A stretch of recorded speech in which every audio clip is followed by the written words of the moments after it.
to part 3 on the Yamaha Raptor 660r. As you guys know, a little backstory, bought this for $2,300 about a week and a half ago now. And we got back home and it absolutely rips, you know. It's really fun to ride. But we're having a couple problems. We've got the reverse that is really janky on here. So we gotta figure that out today. We've got the brakes that are not working in the back. They're really thin. So we're gonna change out the brakes today. We got some new brake pads. And for some reason, Amazon sent me 3 of them. So if anyone wants some, I'll give 2 of these away. If you have a 660R or a Yamaha Raptor, I believe these will work. I don't know if these are any good, but these were like what they sell on Amazon. So we'll see if they fit today, and then I'll give 2 of these away if anyone wants those, because I think I only ordered 1, unless they charge me for 3. But so we'll see if those fit. I think those are the ones that go in the back. Yeah, I'm not really sure. Hopefully those fit back there. So besides the brake, we've got a weird rattle noise going on. And it's funny, I actually heard from the son of the guy who sold it to me. He commented on the video, and he said that the vibrating noise is the skid plate. And I got a lot of other comments saying it was the skid plate as well. So today we're going to be looking at the skid plate. He said it was missing a bolt up in the front, which doesn't look like it is. We'll have to look underneath and see. Let's see. Can you guys see anything down there? I'll have to get underneath there and look, but that is kind of what it sounds like.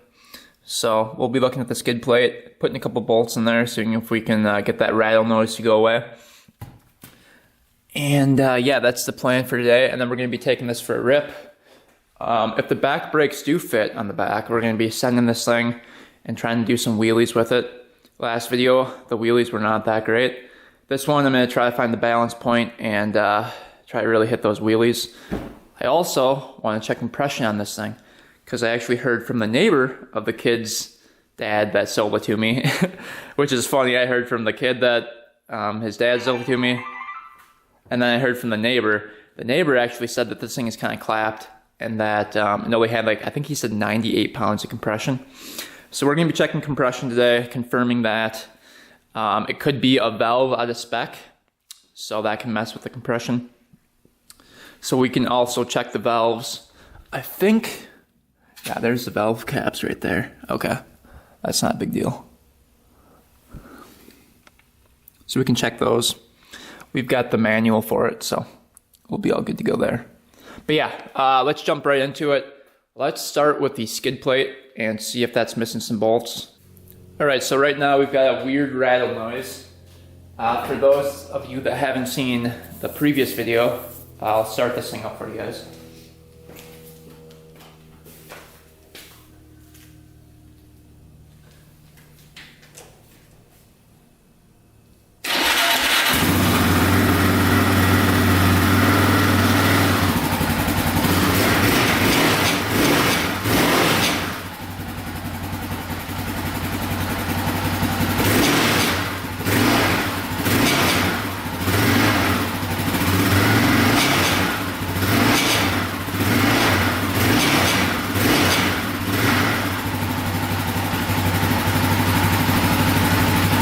You can hear it when you rev it up.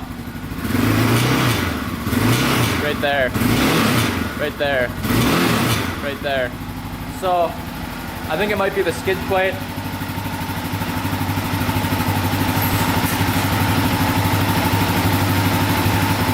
Let's quick try to put some pressure on the skid plate.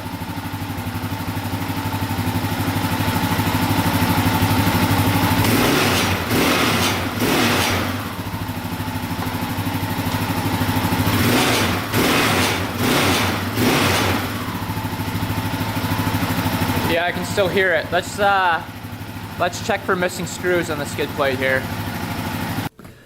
Alright, so I found out it's missing a screw right over here. Let's see if you guys are going to be able to see this or not. You can see it right there. It's missing a screw. Or a bolt, I should say. So let's try to put a bolt in there and see if that noise goes away. Alright, let's see which one will fit in there. I don't know if they're that small.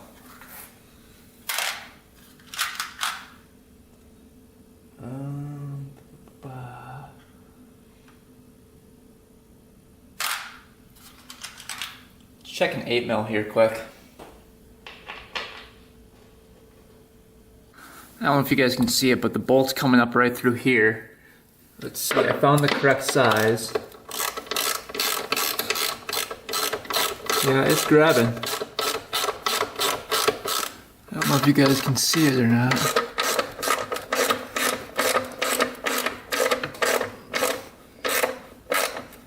And then I'll tighten up the other ones too. See if that does anything.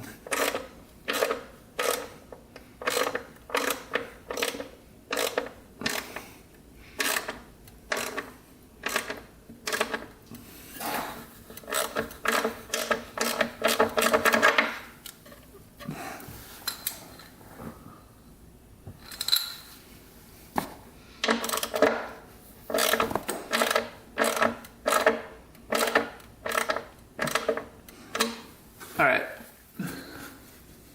Let's see if the rattle noise went away. That'd be awesome if that was a fix. Alright, let's see.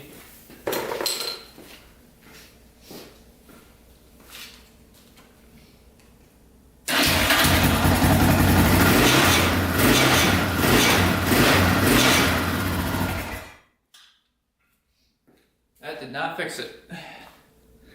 So let's go underneath there again and see what's going on. Alright guys, all the bolts are loose, so I'm going to tighten up all of them. Come back, see if that noise is gone. Alright, bolts are all tightened, let's see what happens here.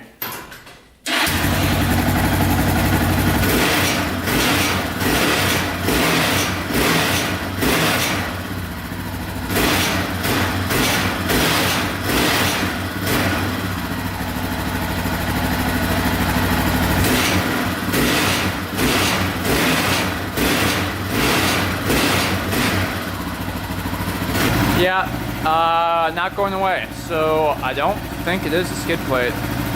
Not too sure what it is now. Very interesting.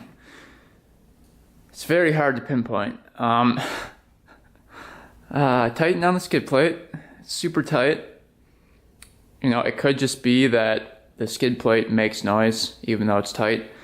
I'm not sure. It's very hard to pinpoint where it's coming from, where the noise is coming from. You go over on this side, it sounds like it's coming over here. You go on the other side, it sounds like it's coming from over there. So I'm not really too sure. Yeah, I don't know. I really don't know.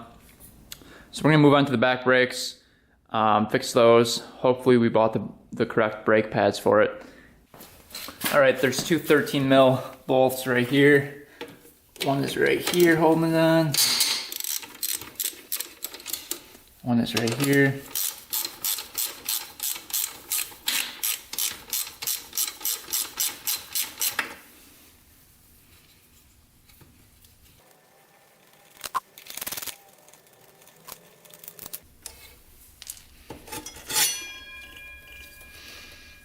And then these come out. These look like 12, or I believe those are like 7/16. You can see the brake pads in here. Not very good.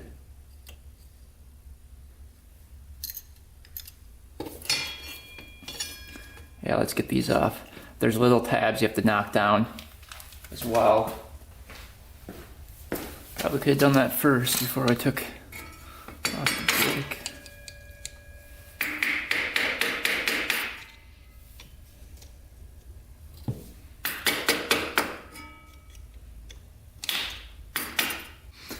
Alright, I put it back on just for the time being to get these guys off because I don't want to have to take it all apart and put it in the vise. But see, it's a lot easier to crank those off if you've got it bolted down to the machine. But yeah, those will come off, and they should be long rods that go all the way through the brake pads. I don't think this has ever been taken apart, to be honest, because these tabs have never been bent down before, so I don't think brakes were ever changed on the back of this machine before, and that's probably why it needs new ones. Let's see.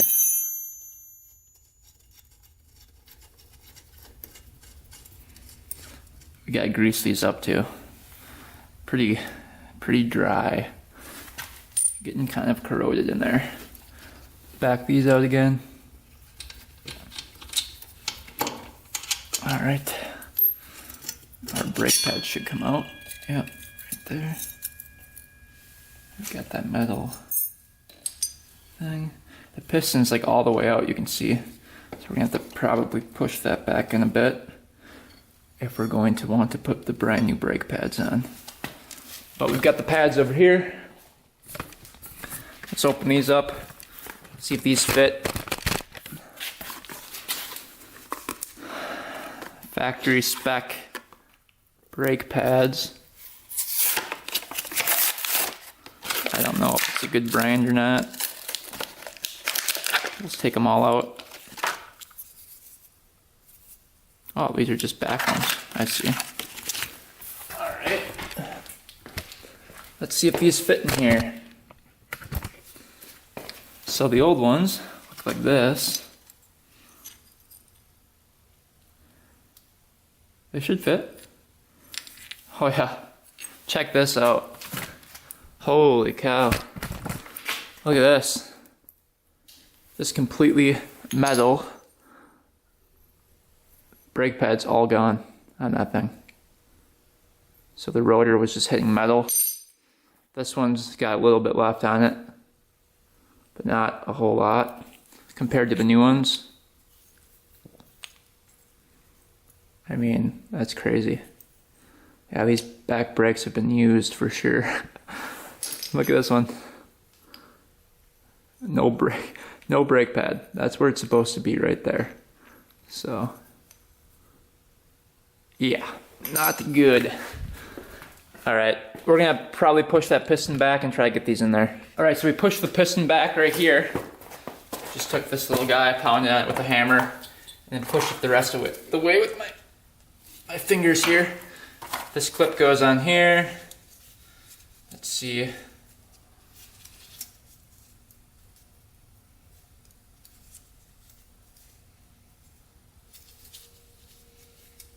Like that.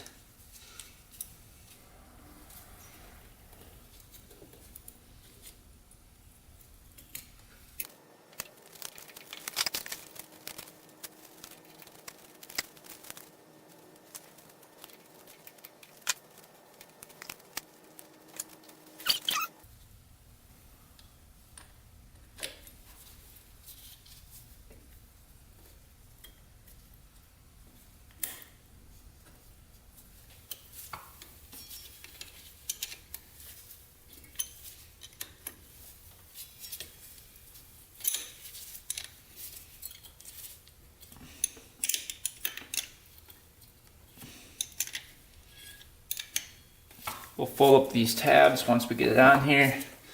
All right, this is the tricky part. There's not much room. So we've got to take a screwdriver and push that piston while we're trying to get this to slide on here.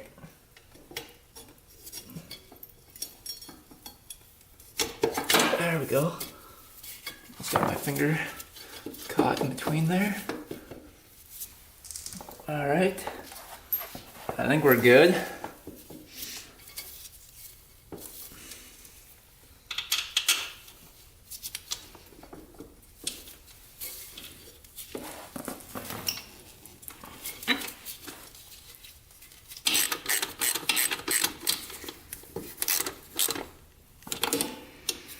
One down here.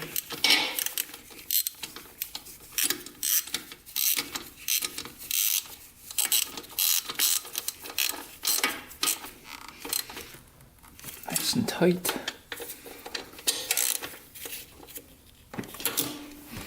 If you look up through there, you can can see the new pads coming through. Let's go test her out.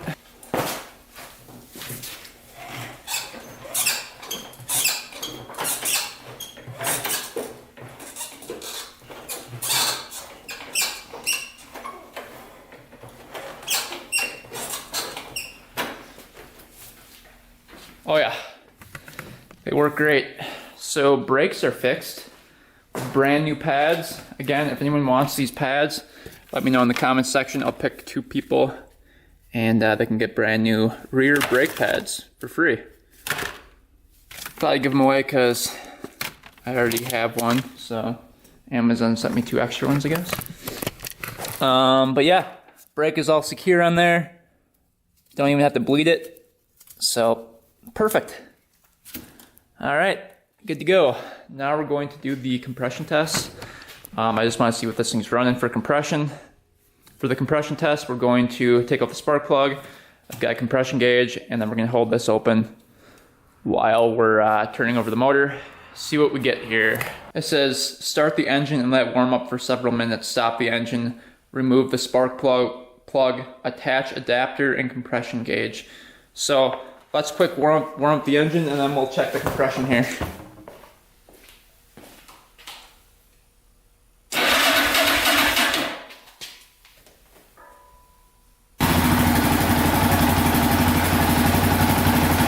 All right, we'll let that warm up and then we'll go get the compression gauge, check the compression. All right, we're taking out the front plastics. It's just easier to do the compression test and everything with them off. Plus, if we're gonna check the valves, it'll be easier.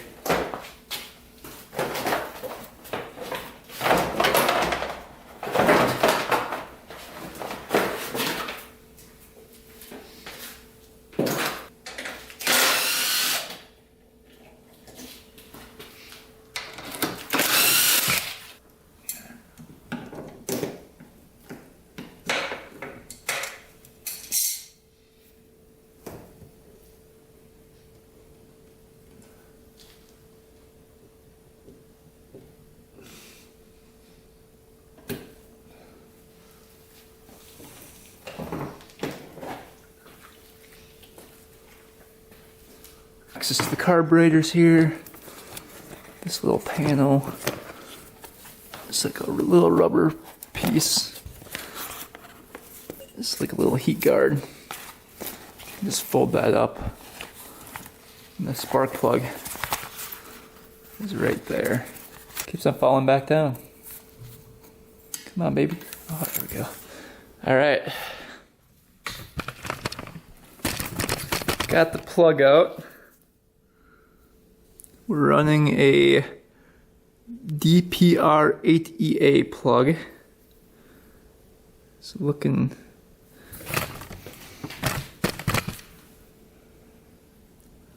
looks pretty decent. It looks like it's running really good actually.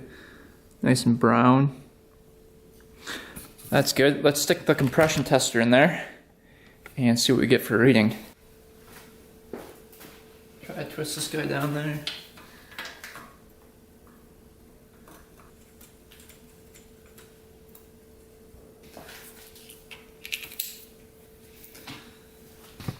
This should be very interesting. It's hard to see down that plug hole, but you guys can see when I crank it over. I'll leave this right here.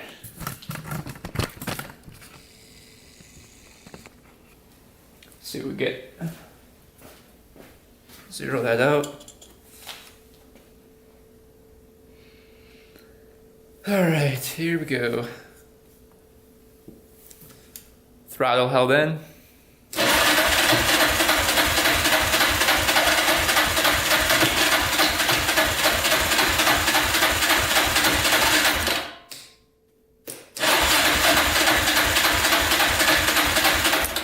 Yeah, it's not great.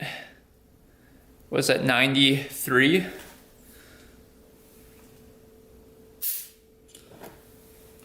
Try it again here.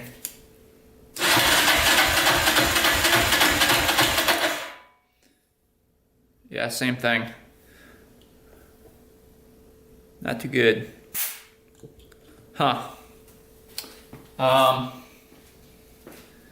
That's not good at all. A lot of people said on the forums that there's a decompression valve on here and that it's not going to read correctly unless you do that, but in the manual it doesn't say anything about that, so I'm kind of confused here. Who knows? But if there's no decompression valve on here, which I know there is, but if it's working, it should be around 85-90 psi. If it's not working, it should be around, let's see what the book says. I think we should be around 140 to 180. Yeah, right, minimum 149, standard 181, maximum 192. So we're nowhere close to those numbers, so it won't even really be running, I don't think, at 90. So I'm pretty sure we're getting a false reading from the decompression valve. All right, just read in the forum that the guy was having a similar issue. He said that he was getting a reading between 90 and 100 psi. He said that he put a jumper on the battery, spun it over, and then it jumped to 180. So the RPMs have to be really high up there in order for the decompression valve to stop working, I think. So we've got the jumper here. We're gonna quick hook up the battery and try this again. Let's see here. Hopefully we get more than that.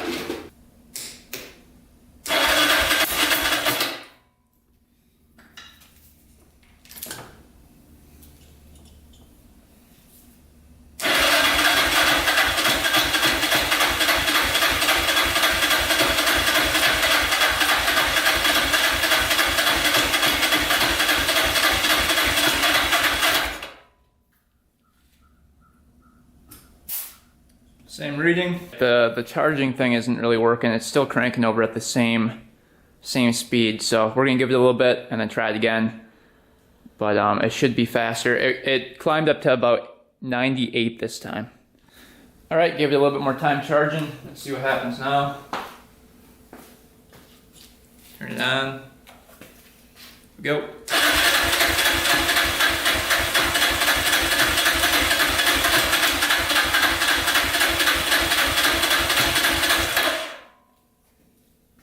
Still same thing. All right, so my jumper pack is pretty much dead here. We'll have to come back to the compression, but it is reading the correct measurement it's supposed to be reading. I think it's just the battery's not cranking it fast enough to get the correct reading. So we're gonna move on to the valves. I looked up how to do the valves. We have to take off this cover and this cover. There's an eye mark that we have to line up with this, and then that'll be top dead center. Then we've got to take this off, then those two caps off, and we should be good to go for the valves. Let's see what the readings are supposed to be on here. Intake is 0.1 to 0.15 millimeters. Exhaust is 0.15 to 0.2 millimeters. And yeah, you can see the pictures right here of what to do. So yeah. Then you can see these pictures. You can see intake, exhaust right here. So it says the valve clearance must be adjusted when the engine is cool to the touch. Yep, definitely cool to the touch.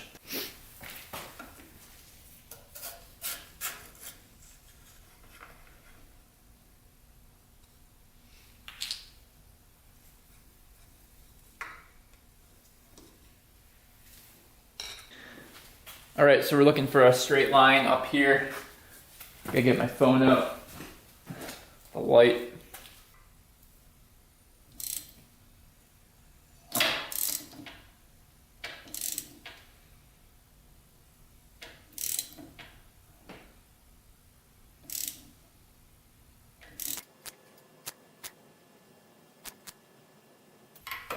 All right, perfect.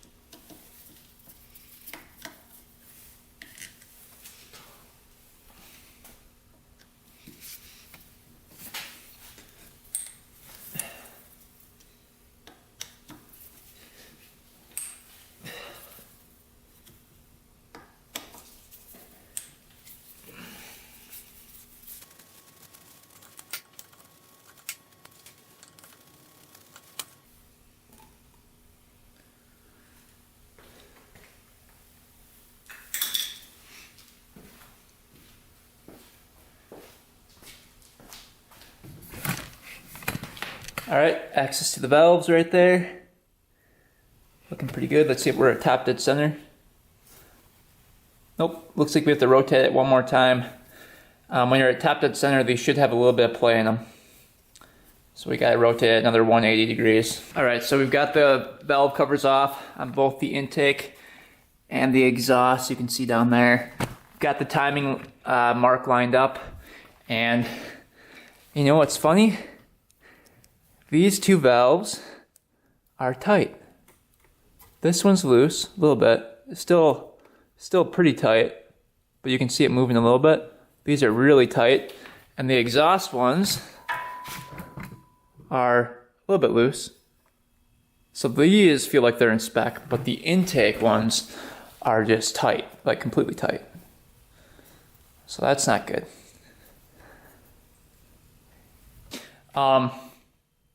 Yeah, these are just really tight right here. So we have to adjust these. You just take a 10 mil and we'll go to spec on these. Let's see. We're going to go to 0.1 millimeters. Let's go get the feeler gauge and set those. All right, so we've got the feeler gauge, 0.1 millimeter right here. So this is what they're supposed to be at. This is very similar to the specs on the Honda 400EX.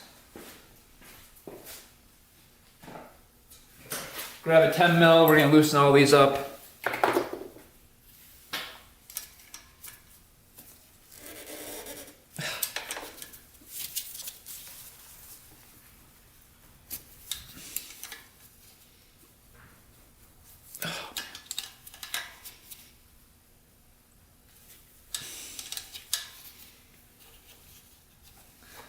All right, then we're gonna grab a little pliers here, feel some play.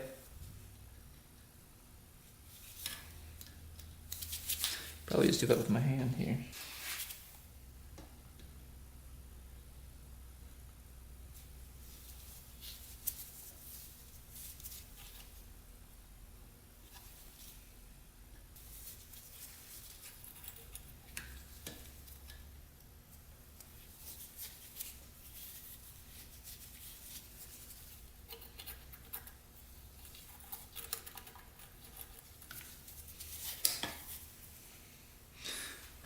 All right, we'll work on these for a little bit and come back. All right, so we just adjusted the intake valves to 0.1 millimeter. You can feel the play in them now. You can hear them. Before they had zero play, so hopefully that helps it out a lot. We're going to adjust the exhaust valve now to 0.15 millimeters. All right, valves are all adjusted perfectly. One more check. You can hear them. And then the exhausts were already perfect. So my guess is the previous owner adjusted the exhaust valves, but not the intake when they changed the oil or had it in for maintenance or whatever. So they probably didn't realize there was valves up here as well. So. All right, we'll put everything back together and see how she runs.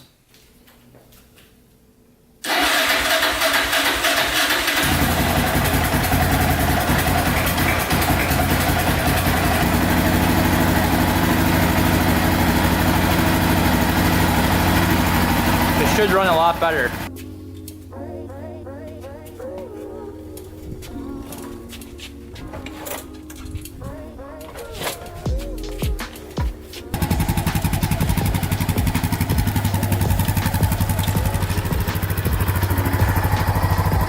Alright, let's see how the new brakes are. New brakes, valves are in spec. See how she rides.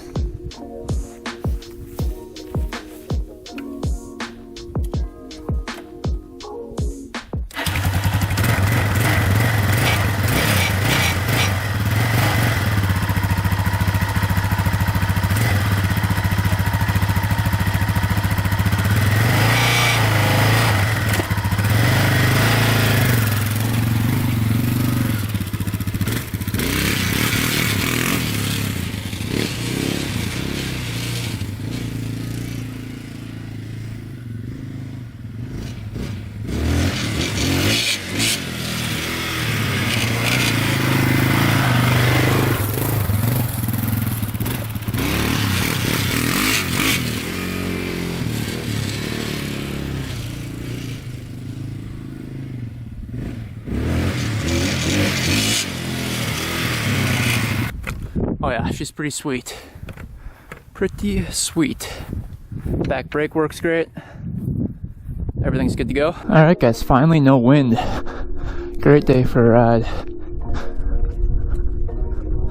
Let's see if we can go rip some wheelies here now that we have the back brake. Should be interesting.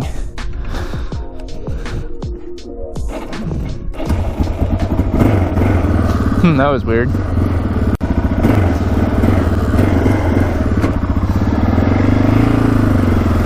Does it run better with the valve adjustment? Really can't tell right now.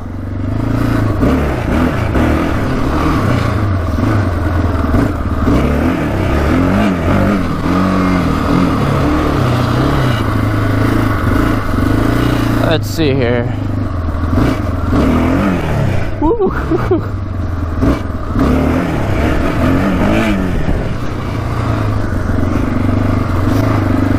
Almost flipped off of it there.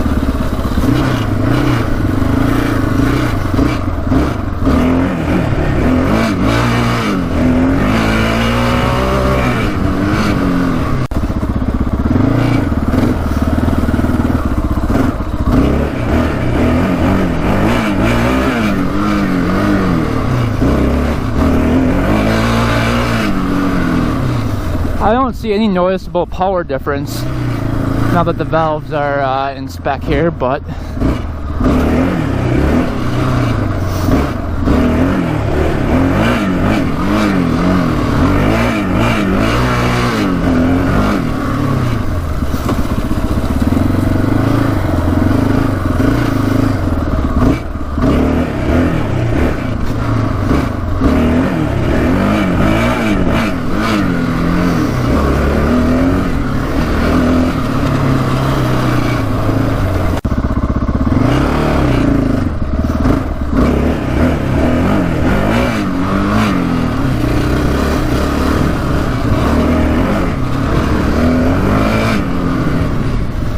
take her for a little rip on the road here. Maybe not, there's a car coming.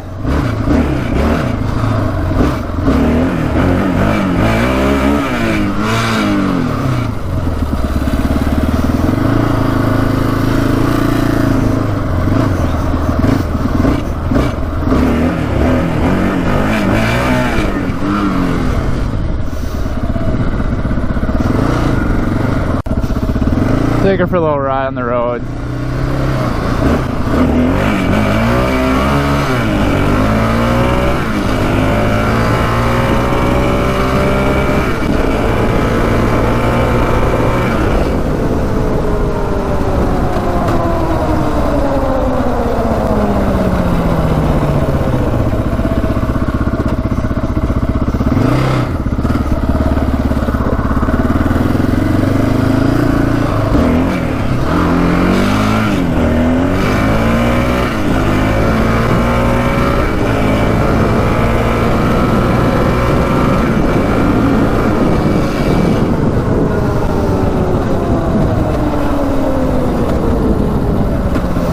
Pretty fast.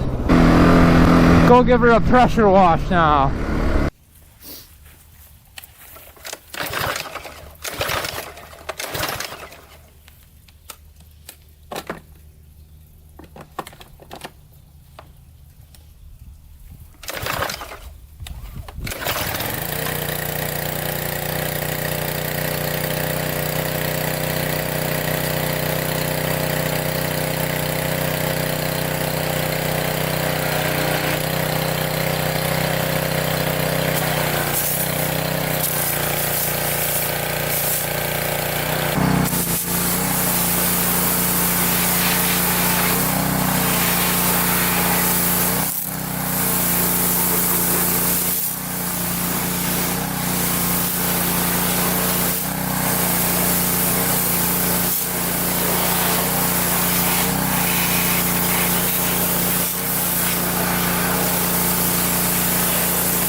Alright, just got done with the first pressure wash on it. Looks pretty minty. Holy cow. I think cleaned up pretty good.